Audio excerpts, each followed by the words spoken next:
Hello everyone, fresh सब्जीहरू आएको छ है। सिमी हेर्नुहोस् कति ताजा छ। अनि यो क्याप्सिकम हो। अनि यहाँ डल्ले खोर्सानी ल्याएको छु मैले, हेर्नुहोस् है,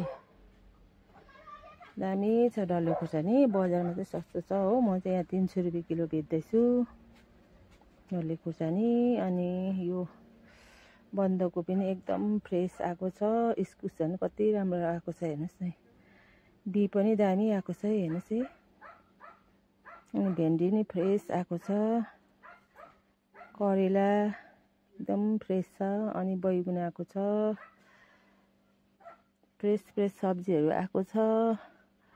अनि यहाँ पोटल हेर्नुहोस् न, पोटल पनि एकदमै फ्रेस आएको छ। आज मात्रै आएको यो सब्जीहरू हो। अनि प्याजको कली झन् यति राम्रो आएको छ, दसैँमा खाने लायकको। अनि खुर्सानी पनि आएको छ। अनि यो केरा, आइफल, गाजर, अनि एप्पल चाहिँ यो सौगात लाने एप्पलहरू आएको छ ताजा। अनि भगवानलाई चढाउने जट्टा नरिवल आएको छ। यहाँ बुहारीले सब्जी छान्दैछ।